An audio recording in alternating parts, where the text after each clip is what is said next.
Ya. Selamat pagi.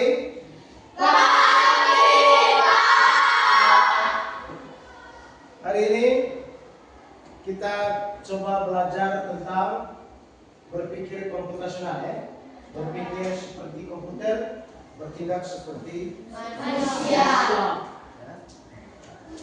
Tapi sebelum kita masuk ke materi, bagaimana perasaan kamu hari ini?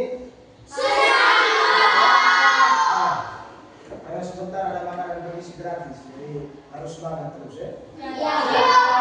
Oke, materinya berpikir komputasional, berpikir seperti komputer dan bertindak seperti manusia. Jadi kita dilatih untuk berpikir seperti komputer. Kalau pernah tahu komputer, ya? Komputer itu dia kerjanya itu tersistem, ya? Sudah diatur. Jadi tidak neko-neko, tidak kompromi. Ya kalau bilang salah ya salah, benar ya benar. Itu komputer, ya. Berpikir seperti komputer itu maksudnya seperti itu, ya. Kalau salah katakan salah, benar katakan benar. Gitu, ya. Oke. Apa yang mau kita capai dengan belajar berpikir komputasional ini? Yang pertama, kita dilatih untuk menguraikan masalah yang rumit di sekitar, menjadi masalah-masalah yang lebih sederhana.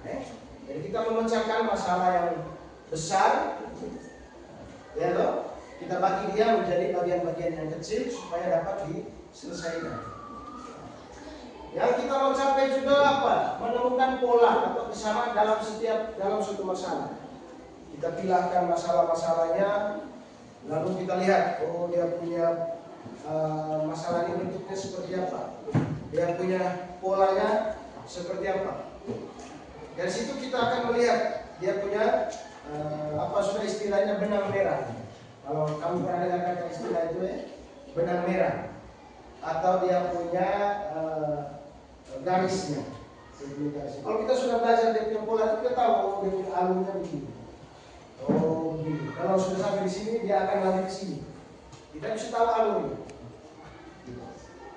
Yang kedua kita mau capai juga, nanti kita akan lebih fokus pada informasi penting dan mengabaikan yang tidak perlu. Jadi kita bisa fokus kepada hal-hal yang penting, ya, fokus pada hal yang penting. Yang tidak penting itu abaikan, tidak usah ditambah. Kemudian tujuan yang berikut membuat langkah-langkah solusi yang jelas dan urut. Kita akan melihat tentang algoritma. Algoritma itu akan membantu kita untuk membuat langkah-langkah penyelesaian suatu masalah dari awal sampai kepada hasil akhirnya. Nanti kita akan lihat. Kemudian tujuannya yang berikut adalah menganalisis dan mencari solusi.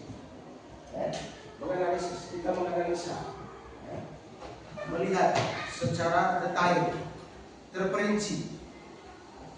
Lalu dari hasil analisis itu kita bisa menemukan solusi atau penyelesaian. Ya. Kemudian kita juga bisa dilatih nanti untuk menggunakan aplikasi-aplikasi sederhana untuk mempraktekkan cara berpikir ini. Nanti kita akan lihat bersama. Kemudian menjadi pelajar hebat dan berkarakter. Walaupun kita hidup di zaman modern ini, semuanya serba canggih sekarang, canggih, no? Semuanya sekarang ini sudah ada AI namanya. Tapi kita harus tetap punya karakter, harus berkarakter, ya, harus berkarakter. Apa yang kita harus buat? Kita menggunakan akal untuk kebaikan. Jadi berpikir itu jangan berpikir untuk hal yang tidak baik. Menggunakan pikiran kita untuk hal baik, menyelesaikan masalah. Misalkan di dalam kelas ini ada teman yang kesulitan belajar, kita bisa membantu dia supaya dia bisa belajar dengan baik. Ada teman yang masih belum bisa baca, kita memberikan solusi. Begini cara membaca yang baik, saya pernah kesulitan, tetapi sekarang saya sudah lancar. Begini caranya, coba kau ikuti, mungkin cocok. Itu kan yang kita menawarkan solusi untuk teman, menggunakan akal untuk kebaikan. Kemudian apa? Peduli dan cari solusi untuk lingkungan sekitar. Kita peduli. Ada sampah di depan kelas, apa yang harus kita buat? Pungut sampah, buang di tempat sampah. Itu hal baik ya? Hal baik. Kita peduli. Misalnya setelah hujan becek, apa yang harus kita buat? Kita harus bersihkan pel dia, kasih rapi lagi, supaya kita belajar dengan nyaman. Kemudian menganalisis masalah secara logis. Jadi ada persoalan sekecil apapun, jangan pernah kita memanipulasi. Tahu manipulasi? Tipu daya itu kan? Menipu. Tidak boleh. Kemudian apa lagi? Bekerja sama dalam tim. Kita akan dibagi dalam kelompok nanti. Di dalam kelompok juga harus kita saling mendukung, ya. Harus saling mendukung untuk menyelesaikan soal yang akan diberikan. Percaya diri. Percaya diri itu penting, ya. Jangan takut salah. Jangan pernah takut salah, ya. Kita semua ini dalam masa belajar. Ya, dalam masa belajar. Tidak boleh takut salah. Orang yang takut salah, dia akan gagal seterusnya. Tidak boleh takut salah. Salah itu baik untuk perbaikan, ya. Begitu juga kita. Kalau teman salah, jangan ejek. Tidak boleh. Itu membuat dia punya kepercayaan diri hilang. Kalau teman salah, kita kau punya di bagian mana yang salah? Oh, di sini yang salah. Oh, begini. Saya tidak bisa bantu, ya. Coba kita cari bantuan ke orang lain. Coba kita cari bantuan ke guru misalnya. Mendukung dia, mendorong. Saling mendorong itu penting. Gitu ya? Nah, tidak boleh saling mengejek. Dan jangan pernah takut salah. Salah itu baik. Lebih baik salah daripada tidak berbuat sama sekali, kan? Ya, no? Daripada kita tidak pernah berbuat, lebih baik salah daripada tidak pernah berbuat. Oke. Mencari solusi untuk lingkungan yang lebih sehat. Seperti tadi saya kasih contoh, ada sampah, bagaimana solusi kita? Mengungut sampah, meletakkannya di tempat yang seharusnya. Lalu menyampaikan ide dengan jelas. Dalam diskusi kelompok, itu kita harus menyampaikan ide dengan baik, dengan sopan santun, dengan bahasa yang baik, ya toh? Bahasa yang mudah dipahami. Hal-hal kecil, tetapi itu sangat berpengaruh dengan perkembangan kita, ya. Perkembangan kita. Oke, kita masuk ke bagian materi. Apa itu berpikir komputasional? Ya. Kalau di situ ditulis berpikir komputasional adalah cara kita memecahkan masalah yang rumit dengan meniru cara kerja komputer. Ya. Cara kerja komputer itu apa? Logis, terstruktur, dan selangkah demi selangkah. Oke, cara kerja komputer. Jadi memecahkan masalah harus logis, terstruktur, berurutan, berurutan dengan baik. Harus dianalisis tadi, analisis dulu. Yang berurutannya kira-kira seperti apa? Makanya diskusi itu penting, diskusi, bertanya, mencari sumber bacaan, sumber materi penting. Dan langkah demi langkah, setiap langkah itu diselesaikan semua. Tidak boleh lewat-lewat. Komputer itu tidak mau lewat-lewat. Kalau ini sudah selesai, baru bisa masuk ke langkah berikutnya. Kalau ini belum selesai, kita belum bisa masuk ke langkah berikutnya. Itu kalau komputer punya cara kerja. Makanya kita juga dalam kehidupan sehari-hari menyelesaikan suatu masalah harus detail. Misalkan mama suruh, tolong bersihkan kamar. Jangan hanya masuk lalu lipat selimut selesai. Itu kan tidak menyelesaikan masalah, ya. Jadi kan suruhannya apa? Membersihkan kamar. Kamar itu kan di dalam kan ada tempat tidur, ada lemari kalau ada ya, ada meja belajar, ya toh, ada lantainya, ya kan, ada dindingnya, ada plafon kalau yang pakai plafon, ya kan, ada jendela, ada pintu. Jadi, membersihkan kamar itu berarti semua. Kita harus satu persatu apa yang kita mau dahulukan. Gitu ya. Jadi langkah demi langkah, satu persatu. Kalau satu bagiannya tidak selesai, itu berarti pekerjaan itu dianggap belum selesai. Ya kan? Misalnya contoh tadi, membersihkan kamar, hanya lipat selimut selesai, berarti belum selesai itu pekerjaan. Walaupun kau bilang sudah selesai belum, tapi hanya lipat selimut, disuruh membersihkan, ya kan? Berarti kalau komputer, kalau sesuai dengan cara berpikir komputer, itu pekerjaan itu belum selesai, belum dianggap selesai, ya. Jadi dia akan membantu, sangat membantu dalam mengubah masalah besar yang bikin pusing menjadi rencana aksi yang jelas. Kita ambil tadi contoh, suruh membersihkan kamar. Kita berpikir bahwa kamar ini seperti saya punya pekerjaan ini banyak sekali. Tempat tidur, meja, lemari, lantai, dinding, plafon, pintu, jendela harus saya bersihkan. Pelan-pelan saja, langkah demi langkah, perlahan-lahan. Kita mikir misalnya hari ini mungkin selesaikan apa dulu.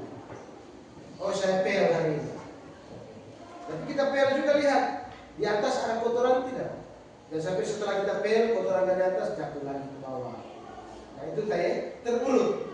Jadi ya, berpikir seperti komputer tadi kan salah satunya kan logis, lalu ada yang terurut, terstruktur, supaya membantu kita supaya masalah itu cepat selesai. Itu maksudnya. Di dalam memecahkan masalah itu, di sini disebut alat super. Alat super. Ada 4 dalam berpikir komputasional ini.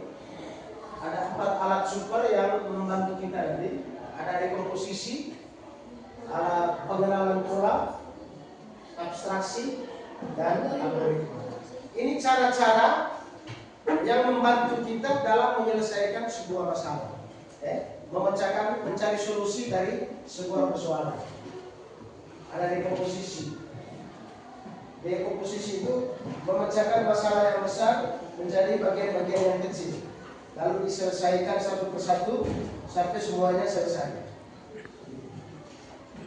Seperti contoh tadi, membersihkan kamar tadi. Mengenal pola. Mengenal pola itu kita akan dibantu bagaimana kita melihat suatu persoalan, dia punya polanya seperti apa. Dia punya pola seperti apa. Kita mengenal itu, membantu sangat membantu. Abstraksi. Abstraksi ini kita melihat hal-hal yang penting. Hal-hal yang penting. Hal-hal yang tidak penting tidak usah dipikirkan. Algoritma tadi membantu kita untuk mengurutkan setiap persoalan, langkah-langkah demi langkah, sampai selesai. Kita lihat yang pertama, dekomposisi. Dekomposisi kemampuan untuk memecahkan masalah atau sistem yang kompleks dan besar menjadi bagian-bagian yang lebih kecil dan lebih mudah dikelola. Di situ ada gambar sepeda motor, ya kan? Di sebelah kiri Anda ada gambar sepeda motor. Di sebelah kanan ada sepeda motor yang sudah dibongkar, ya kan? Di sebelah kiri sepeda motor yang utuh, di sebelah kanan sepeda motor yang sudah dibongkar. Dan itu contoh dekomposisi itu artinya itu yang masalah yang rumit, yang besar, kita pilahkan dia. Contoh yang paling sederhana sekali itu seperti saya katakan tadi, membersihkan kamar, membersihkan kamar. Membersihkan kamar itu kita lihat, berarti saya harus kerja apa? Atur tempat tidur, Kita sudah bisa kan toh? Oh, saya atur tempat tidur dulu. Setelah atur tempat tidur, saya bereskan bersihkan di lemari, bereskan. Ada pakaian yang belum rapi saya rapikan di lemari. Lalu di meja belajar, rapikan buku di meja belajar, lap, kasih bersih kalau ada itu. Kemudian misalkan sebelum saya sapu di bawah, saya sapu dulu bagian atas. Di plafon misalkan, di dinding, di sudut-sudut itu, bersihkan semua. Setelah itu sudah bersihkan semua, saya lap jendela dulu. Itu kan pekerjaan menjadi ringan kan? Menjadi ringan, karena kita kerja satu persatu. Misalnya setelah lap jendela istirahat dulu, minum air dulu, minum kopi dulu. Setelah itu lanjut, saya pel sekarang. Sapu lantai, lalu pel, selesai. Pekerjaan terasa ringan. Kalau kita bagi dia, bagi. Misalnya tadi membersihkan kamar yang besar, tapi kalau kita bagi dia menjadi bagian-bagian yang kecil, terasa ringan. Seperti itu ya. Contoh dekomposisi. Kita ambil contoh ini. Contoh dekomposisi dalam kehidupan sehari-hari. Misalkan merencanakan acara kelas meeting atau pertemuan kelas, pertemuan kelas. Kita belum tahu pertemuan ini untuk apa, ya kan? Tapi acaranya itu pertemuan. Lalu dekomposisinya kita pecahkan apa? Menentukan jenis lomba. Misalkan apa? Misalnya kita mau mengadakan sebuah acara, buat acara. Kita pikir acara apa yang mau kita buat. Lalu setelah kita mau sepakat acara, kita buat jadwal. Ya kan? Jadwal. Setelah kita buat jadwal, kira-kira wasitnya ini, kalau misalnya kita buat perlombaan, perlombaan berarti jurinya dari mana? Apakah dari antara kita atau ambil dari luar? Ya, misalnya ambil dari guru, atau ambil dari masyarakat misalkan. Lalu kita kira-kira lomba ini hadiahnya seperti apa? Kita pikir. Dipilahkan bagian demi bagian, lalu kita bahas. Kalau kita hanya bilang kita mau buat acara, tapi kita ngomong tidak jelas, kita membuat pusing kan? Kita mau buat acara apa? Perlombaan. Perlombaan seperti apa? Jadwalnya, kapan kita harus buat? Kalau lomba, jurinya dari mana? Gitu ya? Hadiahnya seperti apa? Untuk juara 1 hadiahnya bagaimana? Juara 2, juara 3 dan seterusnya. Kemudian, kapan kita mengumumkan rencana ini ke teman-teman atau ke seluruh kelas? Seperti itu ya? Oke. Kita lihat yang berikut. Pengenalan pola tadi ya. Pengenalan pola ini kemampuan kita untuk melihat kesamaan atau tren atau keteraturan dalam suatu masalah atau masalah. Misalkan ada beberapa masalah diberikan kepada kita, ya? Ada masalah atau ada pekerjaan yang diberikan kepada kita. Kita bisa melihat, yang ini seperti apa yang persoalan, yang ini seperti apa yang punya persoalan, yang ini persoalannya seperti apa. Lalu kita lihat, kita coba melihat satu persatu. Yang punya trennya seperti apa, yang punya polanya seperti apa, kesamaan. Apakah ada kesamaannya? Dia punya kesamaannya seperti apa? Dia punya perbedaannya bagaimana? Kita ambil contoh. Misalnya, setiap kali jam istirahat kita memperhatikan di kantin, misalnya. Setiap jam istirahat pertama, antrian di warung gorengan selalu paling panjang. Di kantin, Lalu siswa cenderung membeli minuman dingin saat cuaca sedang panas. Lalu setiap hari Senin, menu ayam geprek selalu habis lebih dulu.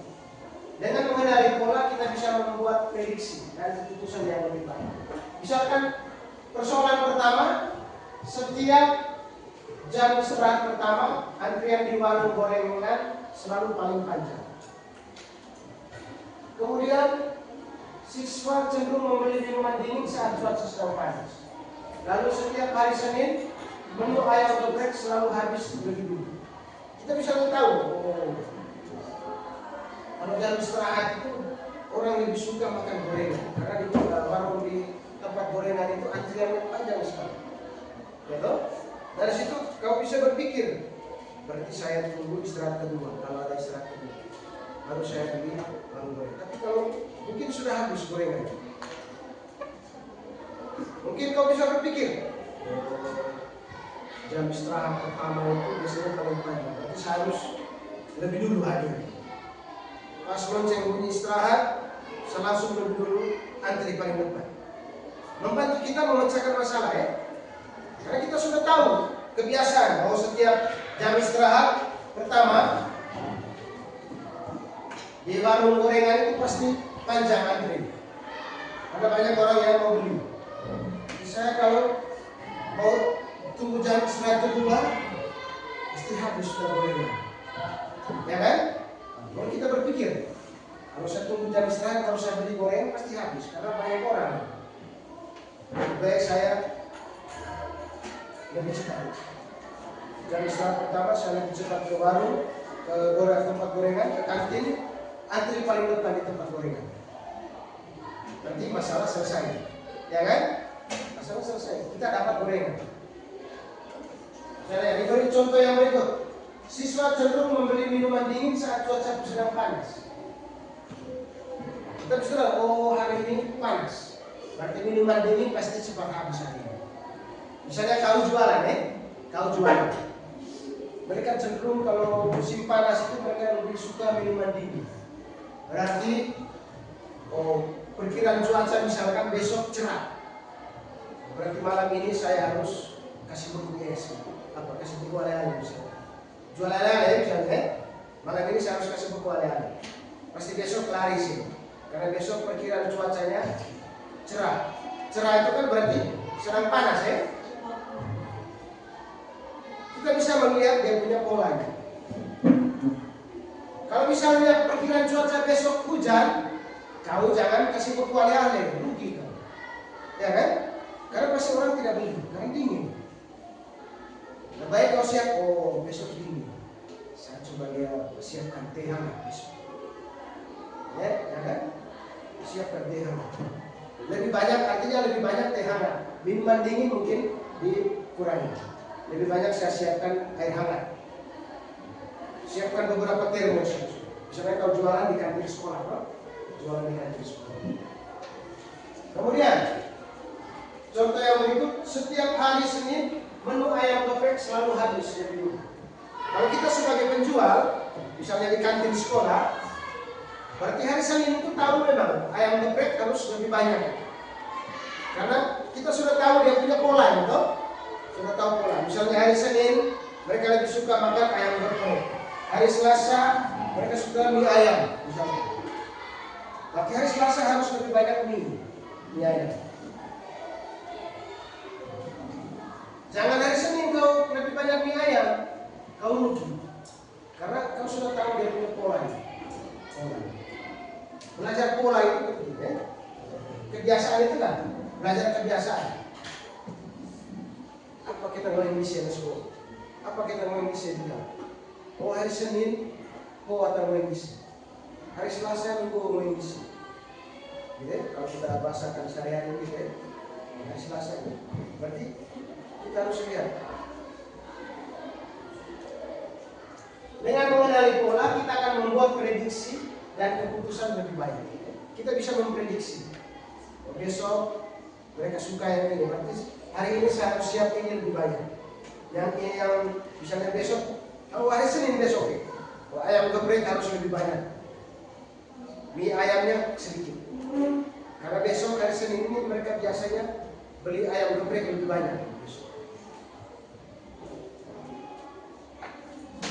Ketika hari Senin, kau mulai buka stand, jualan, ternyata betul ayam geprek habis, mie ayam habis.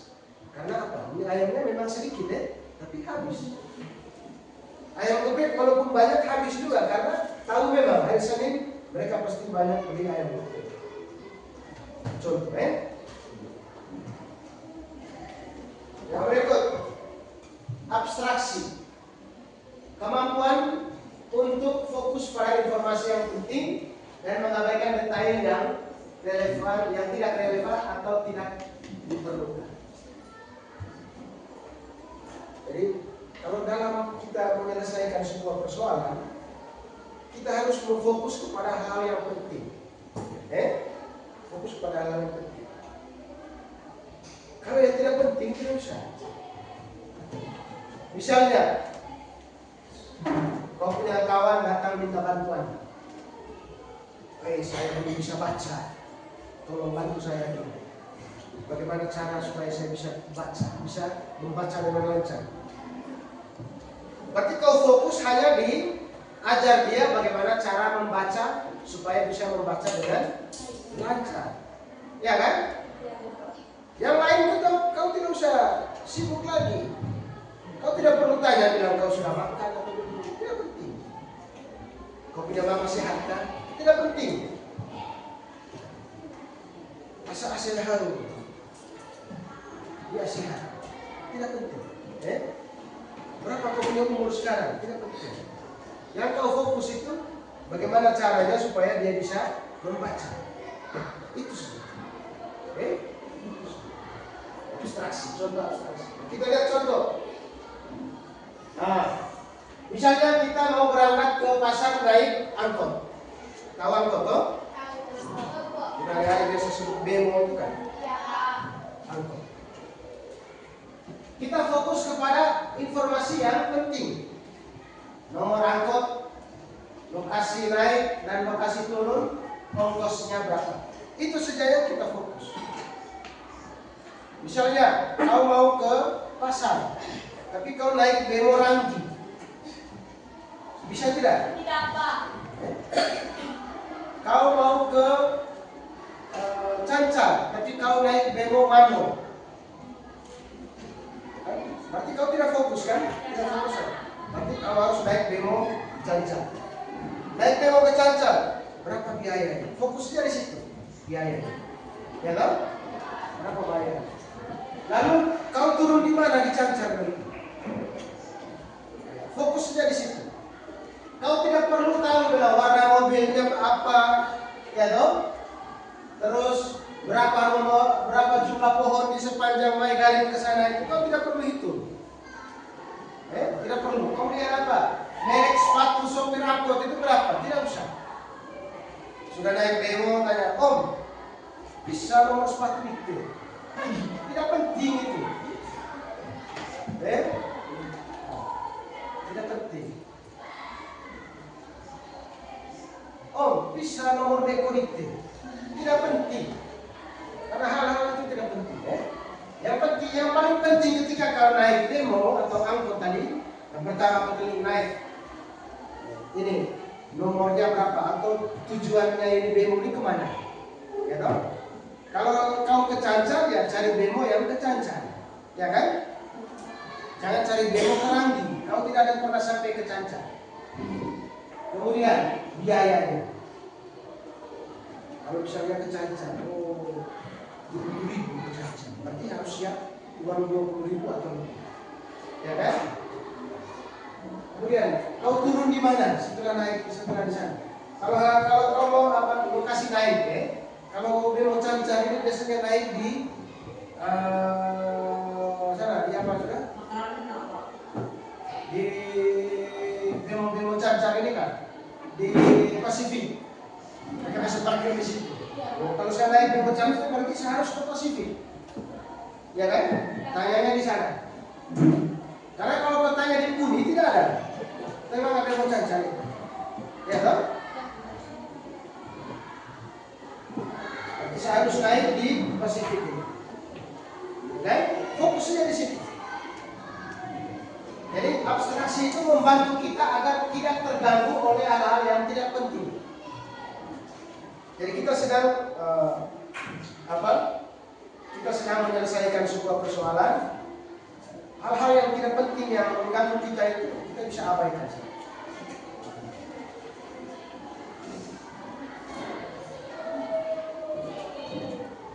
Kemudian algoritma.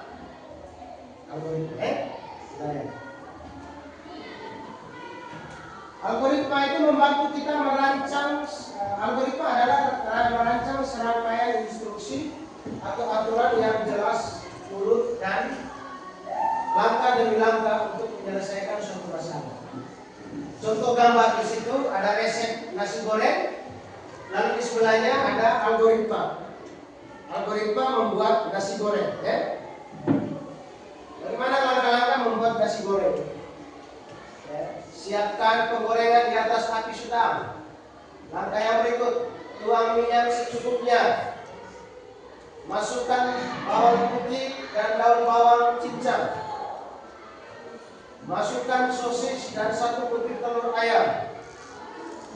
Masukkan bumbu halus dan nasi. Aduk hingga tercampur rata.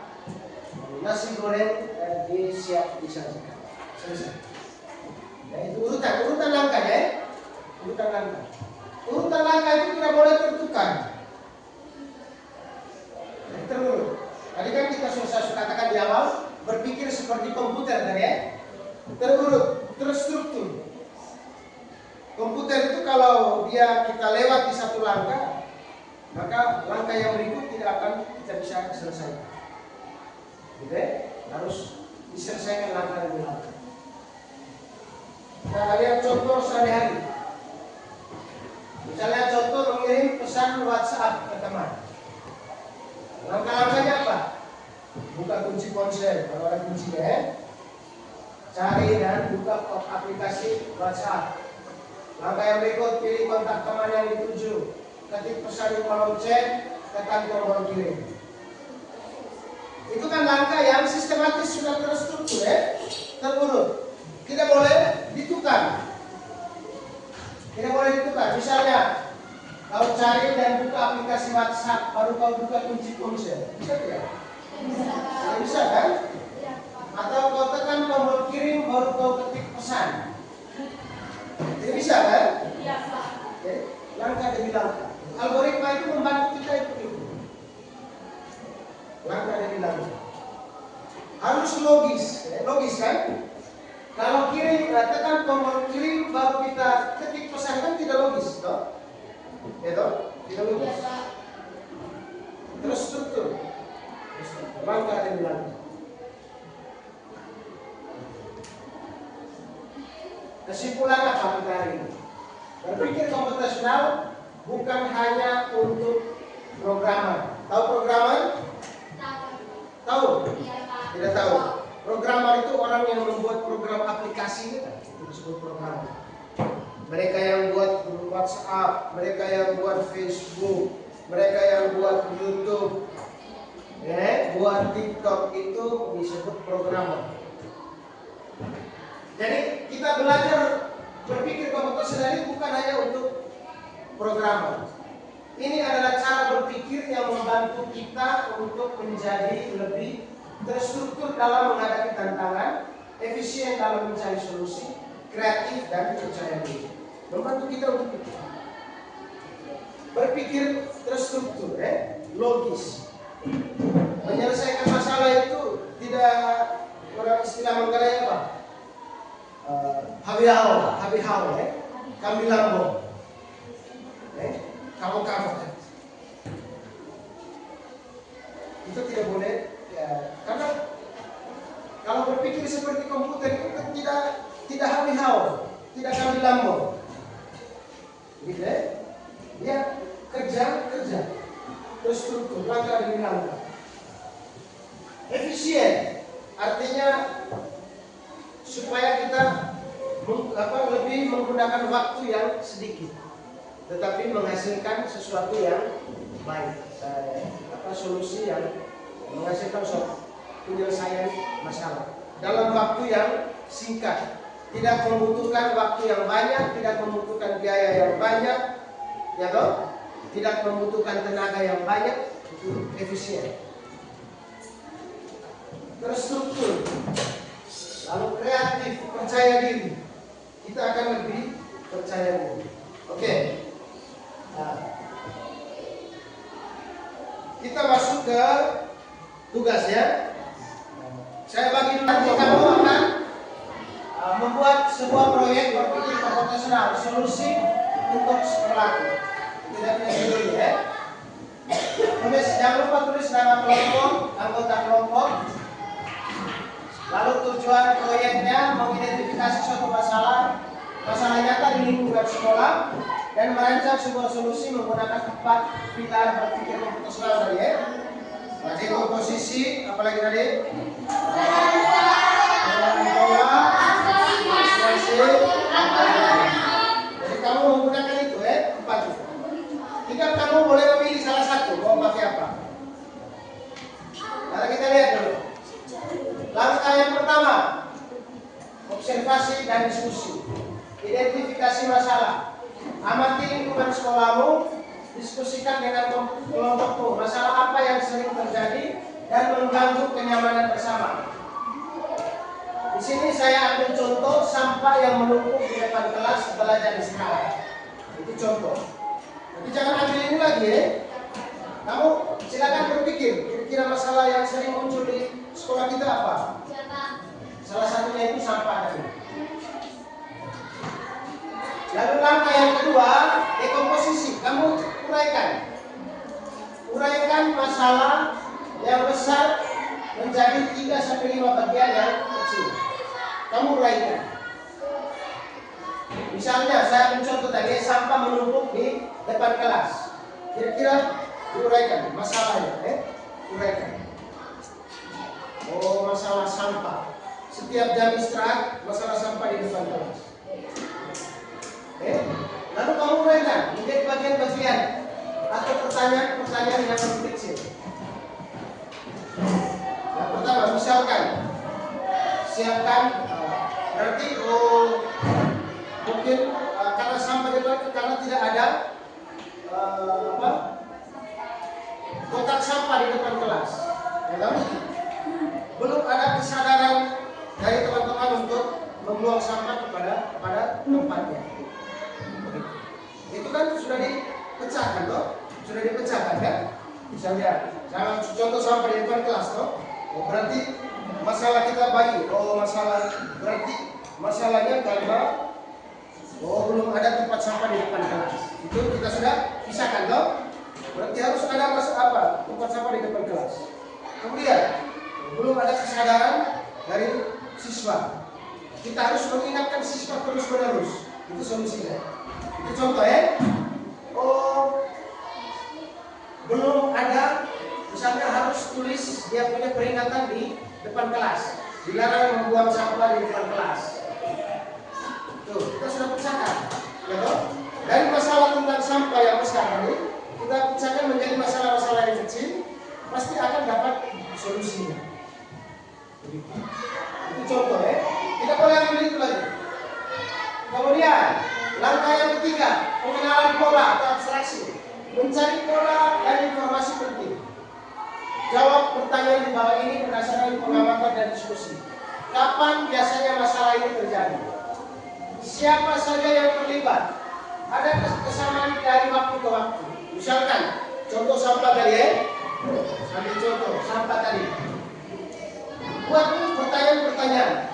Kapan biasanya itu? Setiap jam istirahat pasti full di depan kelas. Siapa saja yang terlibat? Biasa, tahu. Lebih perhati dah. Dia tahu, dia selalu sudah buang di sini, Oke? Kemudian ada kesamaan dari waktu ke waktu. Misalnya ada keseluruh dia mulai sama dia kaki sesuai dia kaki. Nanti sudah ada pola, Kemudian abstraksinya dari semua informasi yang ada, apa informasi paling penting yang harus kita fokuskan untuk menyelesaikan masalah? Apa detail yang bisa kita baca? Jadi kita lihat fokusnya di mana. Misalnya tentang sampah tadi, kita fokuskan di mana? Di tempat sampah. Berarti belum ada tempat sampah. Fokusnya di situ. Belum ada himbauan. Fokus saja. Kita harus menghimbau teman-teman supaya jangan buang lagi di situ.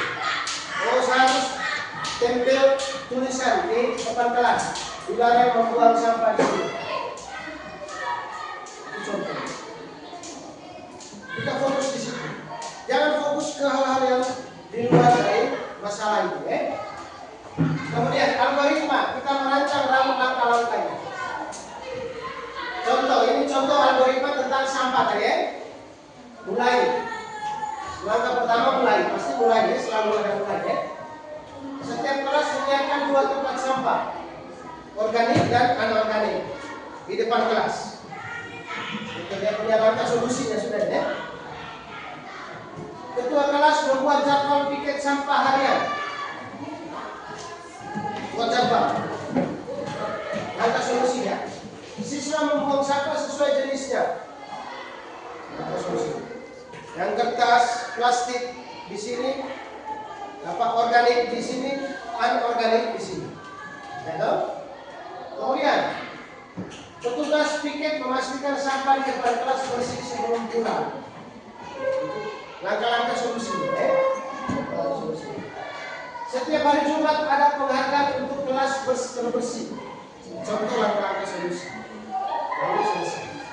Lihat algoritma. Lalu tuliskan algoritmanya juga, atau gambar pemecahnya. Itu dia punya tugas. Jadi silakan tulis dulu dia punya sumber tadi. Langkah yang pertama identifikasi. Tulis sudah. Langkah yang pertama apa tadi? Identifikasi masalah. Silakan diskusikan masalah apa yang mau diangkat. Contoh misalnya, satu buku saja tidak apa-apa. Satu buku saja, tidak masalah. Atau mau di kertas juga tidak masalah. Kan itu kan diskusi. Ada yang sudah menemukan dia punya masalahnya? Kira-kira diskusi. Kira-kira masalah apa yang mau diangkat? Masalah apa? Yang kamu lihat hari-hari di sekitarmu, di sekolah kah, di dalam kelas ini kah, atau di perpustakaan misalnya, atau di yang penting di dalam lingkungan sekolah Diskusi. Jangan berpikir yang terlalu besar hal-hal kecil. Kelompok 1 sudah menemukan masalah? Kelompok 2? Jangan berpikir yang apa? Yang sederhana saja, Kelompok 3 sudah menemukan masalah? Jangan dulu tulis nama kelompok itu. Sebentar dulu. Pikirkan dulu dia punya masalahnya apa. Pikirkan dulu. Sudah menemukan masalah? Apa? Ruangan kelas yang kotor. Kelompok 4. Kelompok apa? 4 Dia punya masalah ruangan kelas yang kotor. Bagus. Silakan. Kalau sudah menemukan itu, silakan diskusi. Masalah apa yang sudah apa, lalu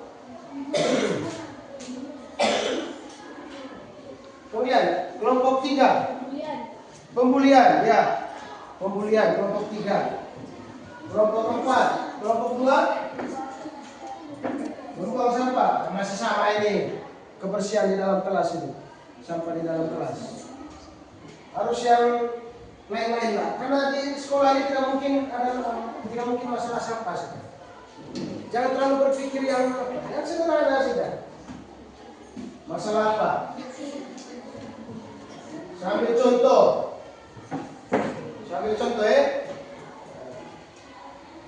seperti sambil contoh tidak mengenakan seragam sesuai dengan hari yang sudah tidak mengenakan seragam sesuai aturan.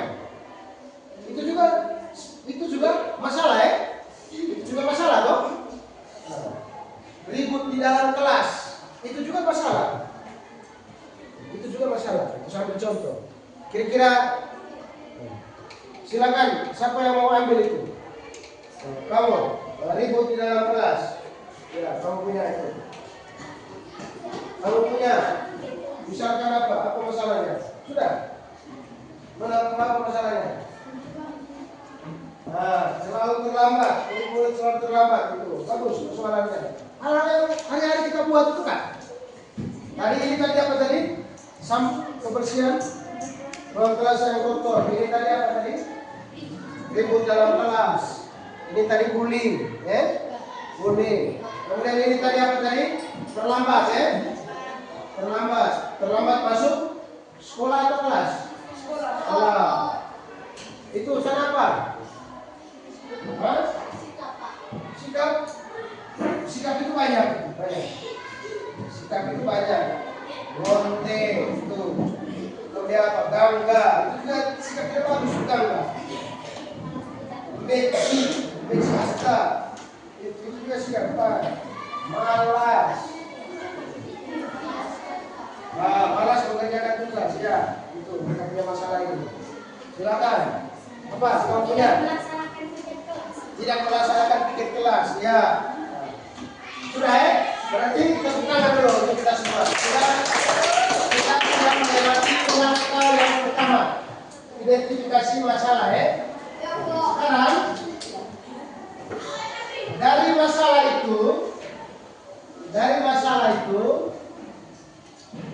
langkah yang kedua kita pecahkan dia. Nah, itu kan masalah itu. Saya ambil contoh tadi, sampah di depan kelas. Lalu saya pecahkan masalahnya. Tidak ada tempat sampah di depan kelas. Ya kan? Dan itu kan ada kaitan, ya, toh? Iya, Pak. Tidak ada himbauan, tidak ada papan informasi atau papan tanda larangan di depan kelas. Itu juga masalah. Dari masalah tentang sampah di depan kelas, kita pecahkan menjadi masalah-masalah yang lebih kecil. Misalnya tadi contoh tadi, tidak ada kotak sampah di depan kelas.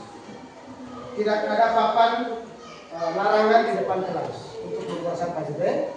Salah satu contoh. Kemudian tidak ada kesadaran dari siswa. Itu juga masalah, ya. Kita sudah pecahkan dia. Silakan. Langkah yang kedua. Dari masalah itu tadi kita pecahkan dia. Kita urutkan menjadi masalah yang lebih kecil. Ya, kelompok 6. Tadi apa masalahnya tadi kelompok 6? Tidak melaksanakan piket kelas. Nah, tidak melaksanakan piket kelas. Itu masalah besar, ya. Masalah besar. Kira-kira dari masalah besar itu dipecahkan lagi. Berapa?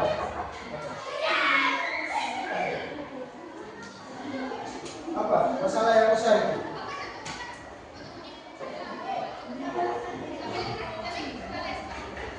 Ada yang sudah mulai memecahkannya? Apa? Kalau punya kelompok 2? Ini tadi masalah apa tadi? Tidak ada guru. Oke, itu juga masalah. Tuh. Tidak ada keamanan kelas. Itu juga bagus lah. Sudah mulai dipecahkan, ya? Bagus. Kelompok 2 sudah mulai maju. Kelompok 1. Berarti tidak mengalami aturan.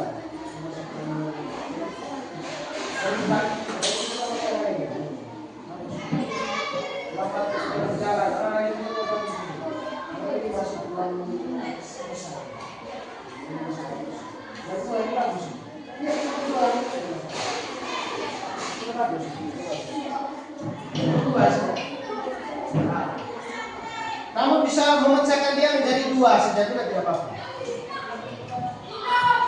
Kalau lebih dari 2 juga lebih bagus. Tapi tidak boleh 1 saja. Ini tadi masalah apa tadi? Masalah yang harus dipecahkan apa tadi?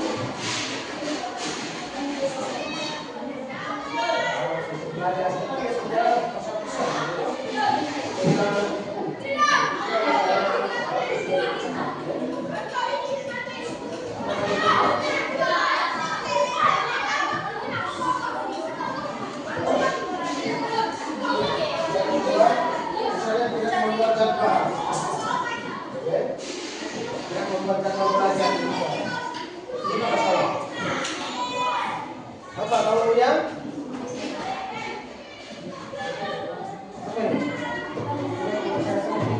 Apa dia punya setelah dipecahkan masalah apa? Dipecahkan. Sambil contoh tadi di kelompok 1 ya. Mana kelompok 1 ya? Tadi bagus sekali. Kita lihat.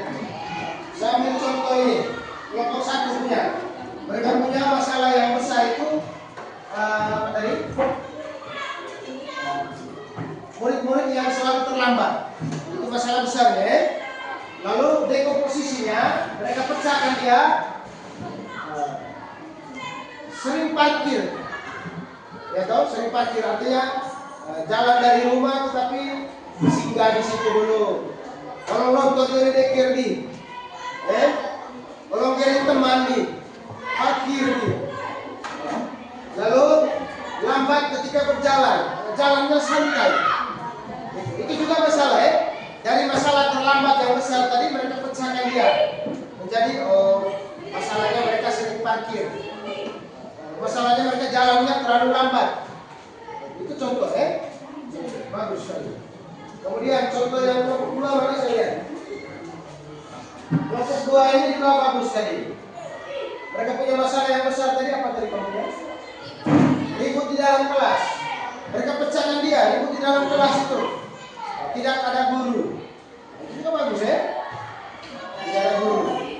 Itu juga masalah yang sudah dipecahkan. Tidak ada keamanan di dalam kelas. Artinya tidak ada tugas keamanan di kelas. Itu juga bagus. Ini tadi tentang bullying tadi. Tidak ada papan larangan. Itu juga bagus. Tidak ada pencegahan pembulian. Itu juga bagus. Ini sudah dipecahkan tadi.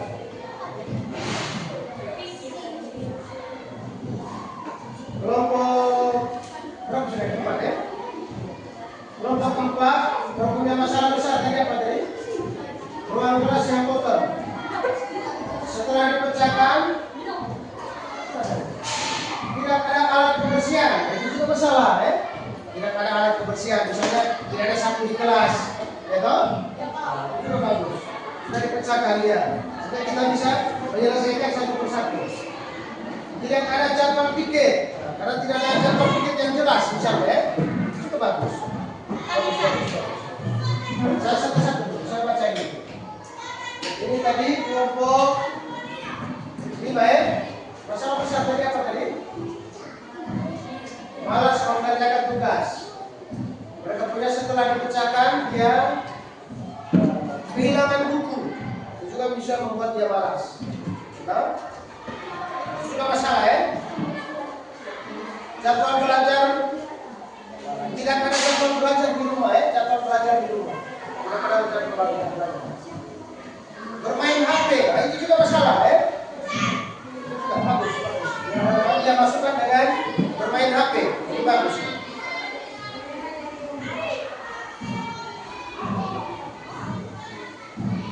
Tidak ada yang mengatur jadwal pikir. Ini tadi masalah besarnya apa tadi? Tidak ada yang menjalankan kelas, tidak ada yang membersihkan kelas. Ini sepertinya dia tidak pernah di kelas. Ambil yang 2 saja. Ini juga tidak masih terlalu tidak masih terlalu langsung. Membingungkan. Biar ambil yang 2 saja. Sudah ya? Masuk ke yang ketiga. Ini sudah bagus ini. Kamu punya apa? Kamu punya struktur berpikirnya sudah bagus. Sudah mulai bagus ya. Harus bangga dengan diri sendiri. Kamu punya struktur berpikir sudah bagus. Langkah yang berikut abstraksi.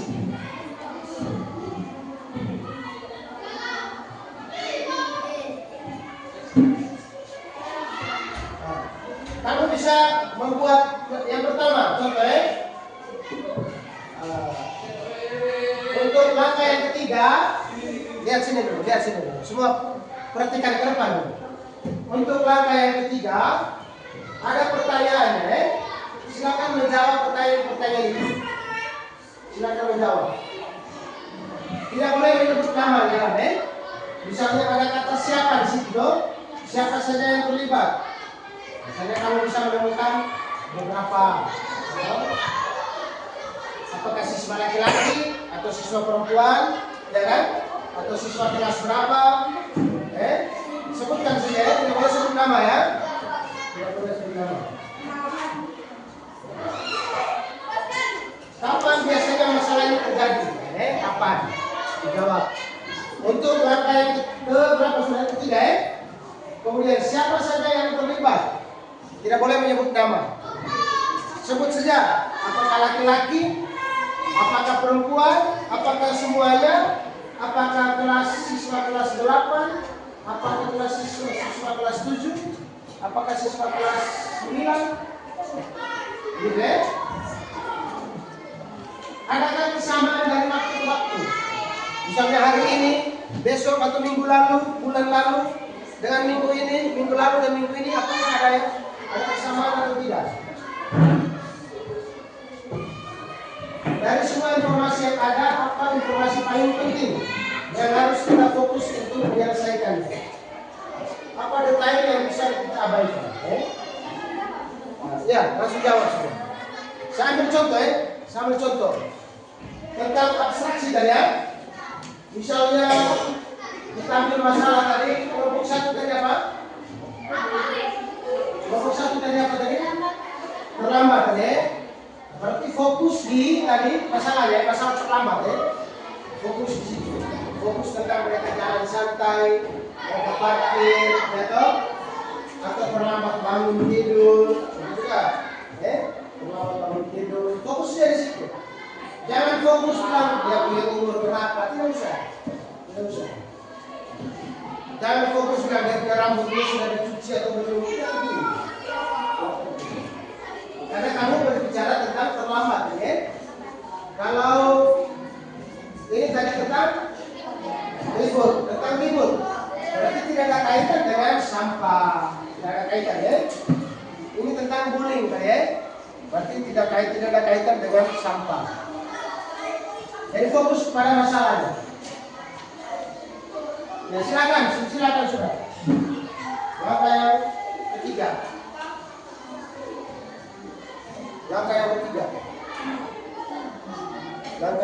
Sudah.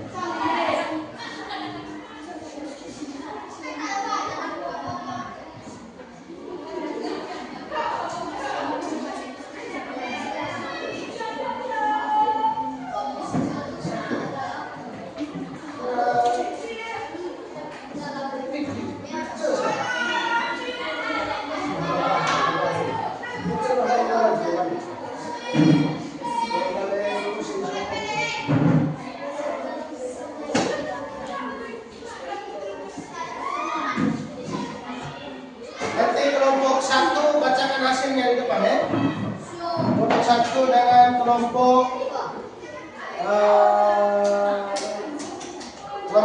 4 bacakan hasilnya di depan. Sudah itu langkah keempat, langkah ketiga sudah.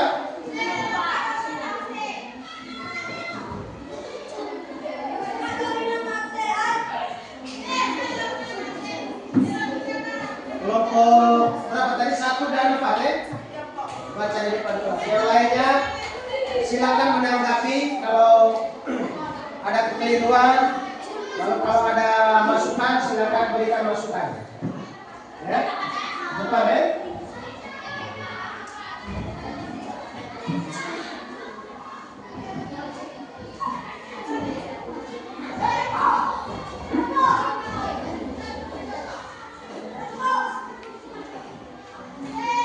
Sudah ini langkah ketiga sudah?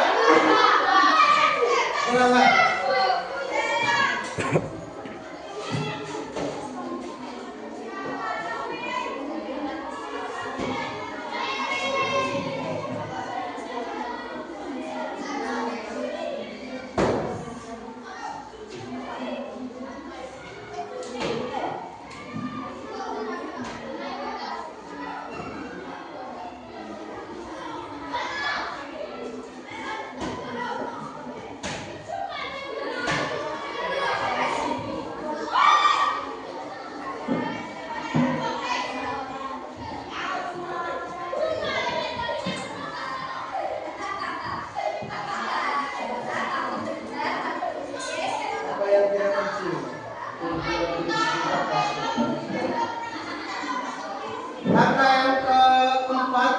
algoritma ya.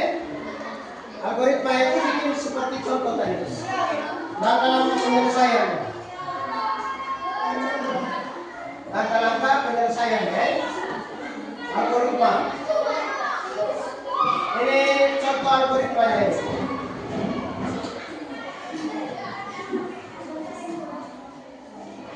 Jadi tuliskan.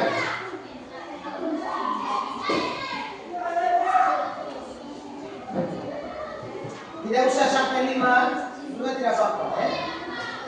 Yang penting ada langkah solusi ya. Ada langkah solusi. Itu contoh tadi tentang program jual besi anti sampah.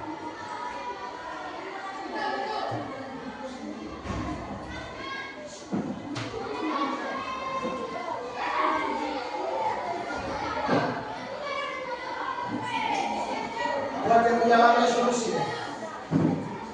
Langkah-langkah untuk menyelesaikan masalah. Langkah-langkah solusi.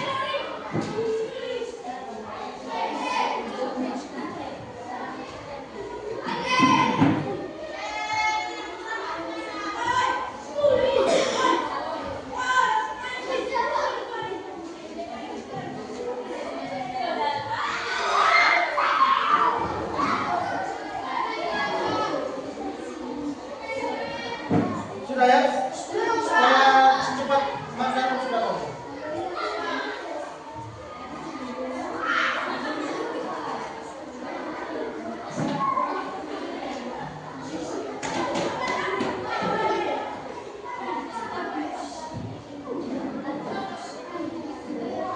Supaya cepat makan.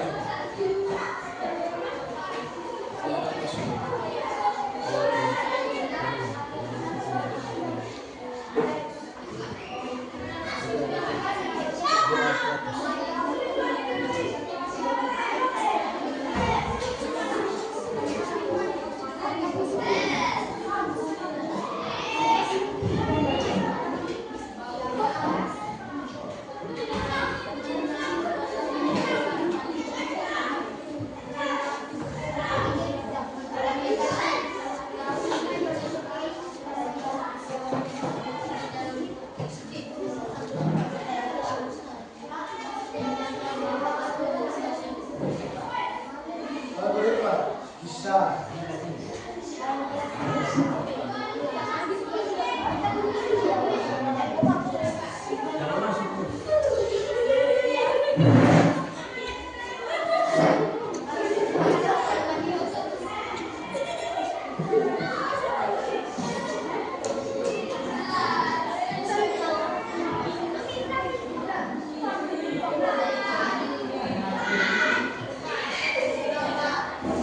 Sudah ya? Sudah,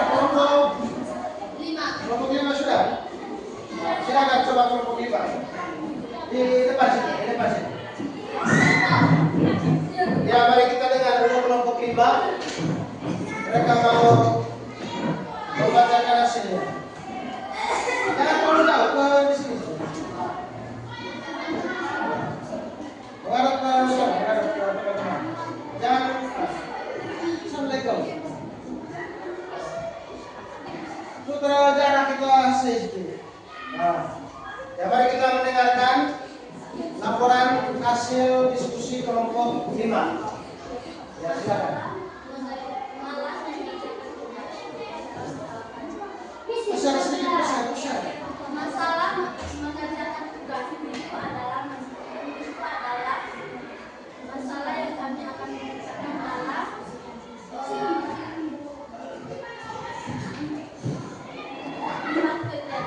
jadi satu kehilangan buku, 2 tidak membuat jadwal belajar di rumah, 3 bermain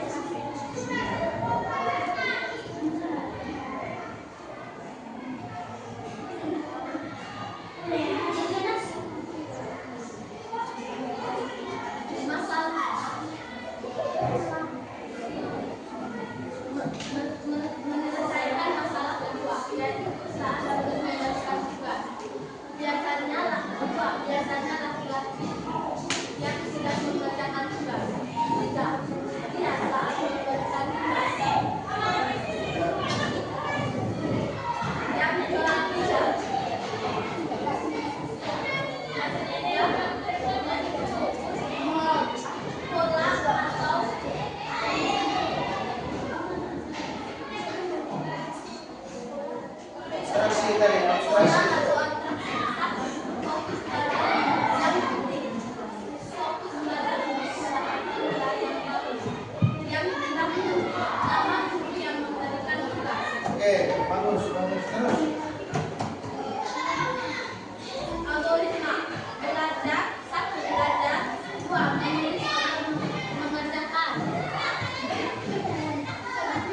sudah? Oke, mari kita tepuk tangan untuk Lima ya. Silakan dulu. Ya, dari sabar dulu. Ada yang apa? Usul sana. Tunggu dulu, sabar. Jadi itu kelompok bapaknya ada yang mungkin masukan atau apa? Kelompok satu sudah siap? Sudah, Bu. Sudah kelompok satu. Mari kita mendengarkan bersama dari kelompok satu. Dari kelompok satu silakan.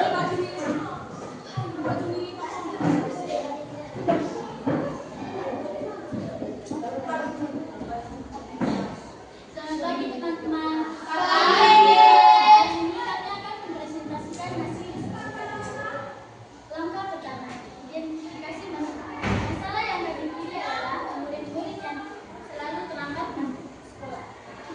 Langkah kedua, parkir dua lambat belajar. Langkah ketiga, pengenalan pola dan aktivitas sekolah. Jika awal harian maupun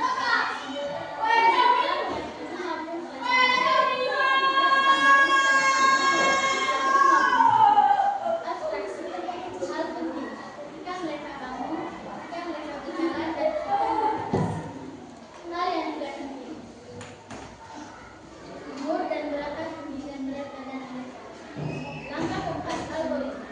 Usulan solusi kami adalah menegur mereka supaya belajar dengan dua bagi bahasa dan Oke. Baik, baik. Kelompok satu tepuk tangan untuk kelompok satu. Soal produser. Silakan. Makanan sudah turun di depan kelas. Mulai semangat kalau sudah diatasi. Selamat Ya. pagi Pak, selamat pagi teman-teman.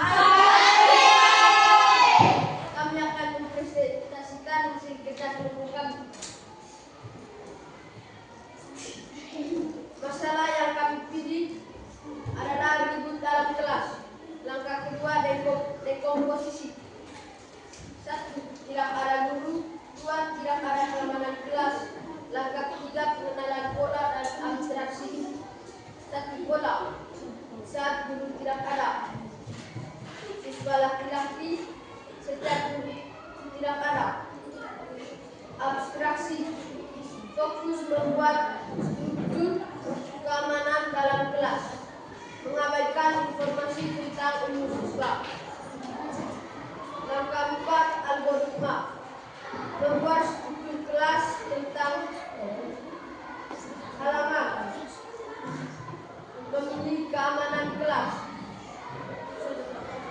Demikian presentasi kami. Jika ingin ada yang bertanya, silakan bertanya. Ada yang mau bertanya? tidak ada. Sudah jelas toh? Sudah. Oke, silakan. Cek dari kelompok ke kelompok sudah bagus semua ya? Ya, Sudah bagus.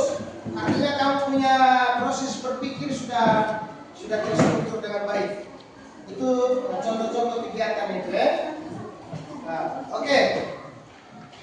Intinya bahwa berpikir komputasional itu tadi apa tadi? Membantu kita untuk berpikir secara terstruktur ya. Ya, Pak. Berpikir secara terstruktur. Kemudian efisien dalam mencari solusi. Efisien itu artinya apa?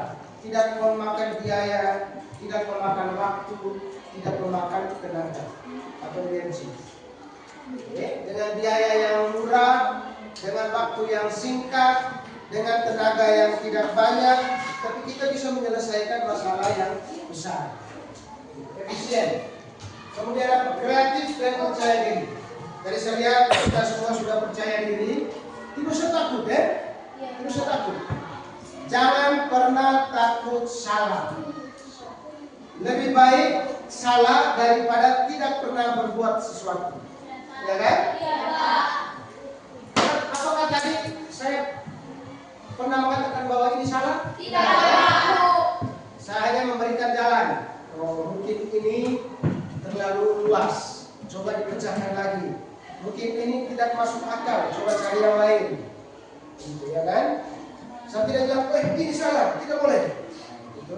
Membuat kamu down. Dengan teman-teman juga begitu, ya.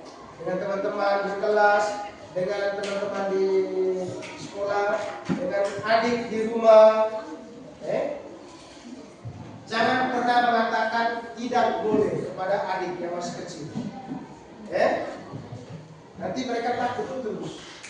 Dia mau melompat, kasih. Dia melompat, jangan di situ. Mereka akan gugup. Karena umur-umur begitu tuh mereka punya rekaman itu dengan adik itu harus selalu ikut dia punya mau, tetapi kita tetap kontrol. Ada yang punya adik kecil di rumah? Ada, Pak. Jadi itu caranya kita supaya membuat dia punya perkembangan ke depan. Kalau pas dia umur seperti kamu ini, dia tidak takut, dia tidak malu. Dia tidak malu. Percaya diri, tidak pernah takut salah. Jadi terima kasih untuk hari ini. Nanti minggu depan baru kita bertemu lagi. Nanti kita di lab komputer minggu depan, ya.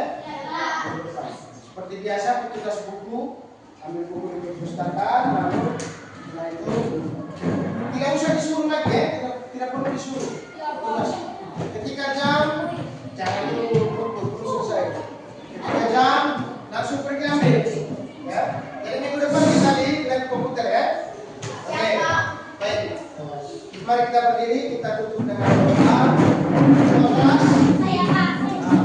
Oh ya, kalau bisa ada yang kita dalam doa. Berdiri semua. Berdiri. Silakan.